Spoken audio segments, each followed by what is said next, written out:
Hey, welcome to episode 18 of Not Enough Thumbs. Today's episode is sponsored by Hitbox Fitness. Today's film that we're going to be talking about is Saving Private Ryan from 1998. So here we go. The film starts out with a pretty infamous scene with the raid on Omaha Beach.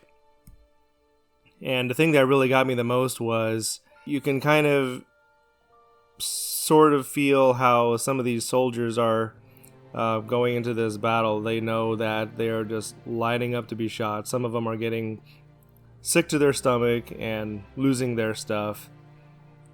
And as soon as the gates of the boats open, it is just a slaughter.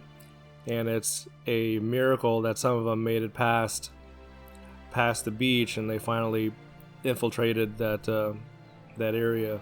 It's a pretty devastating story because you learn that this mother is about to lose, or has lost, 3 of her sons. And so somebody higher up in the military says, we got to bring the other one home. So that got me to look up if that was actually a thing. I had heard in the past about the lone, what is it called? The lone child or lone, I guess it's the Lone Sons Act, where you see in a lot of movies where if there's only one son left in a family, they try to bring him home and not have him continue to fight. But that's not actually the case. In fact, in wartime, none of those things apply. That everybody, it's the draft is fair and open to all. It doesn't matter if there's only one son in a family. They could still be drafted just the same as everybody else. So it's not really a thing that some of these movies portray. Like in this one, how they, made it a point to go send all these soldiers out to bring this one lone son back. But it doesn't make sense to allocate resources like that. And so it was an interesting detail to the movie where that kind of decision could be made. And I guess it's they showed a little bit of empathy towards the family who was undergoing such a devastating loss. Which I think is great, because if I was the mother to all those boys and lost all but one, I would want that one to come home for sure. And then when they finally get to Ryan, which was a interesting journey with a lot of bumps. One thing in particular came to bite him back in the butt. Anyway, when they got to Ryan, he didn't want to go anywhere. He wanted to serve. He wanted to do his duty.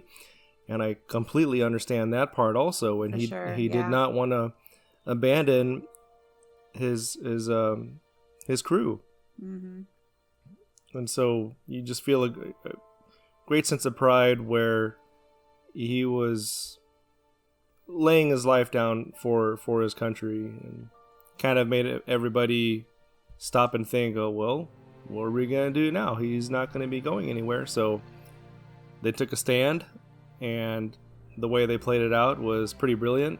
That moment that came around full circle was that I think it was a German who was pleading for his life earlier. They let him go. And then they ended up meeting up with him again because he got back to his friends and ended up killing more Americans, and then finally was killed by one of the Americans.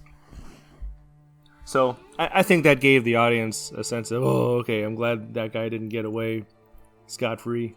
Anyway, this is a pretty fantastic film. I haven't watched it in probably over 10 years at least, but I remember seeing it in the theater with my friends in high school. So I'd probably rate this a 9.5. Yeah, I would give it between a 9.5 also. It's definitely a well done movie. It really makes you feel for the soldiers and kind of what they had to go through and what they had to deal with. It was a good mix of story and a real honest look at what war is. At some point, there was a guy looking for his arm, and he found it, and he just starts walking off with it. Around with his arm in hand. The first aid that would have to be done, whether it seemed futile to even do it. Tough time. Yeah, it gave you a kind of an empathetic view of what was going on.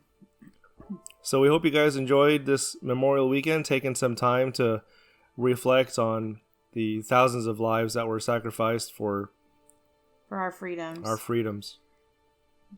So here's just a few other films that I really enjoy watching. These are war films with featuring United States. And we will see you next time. Thanks for watching.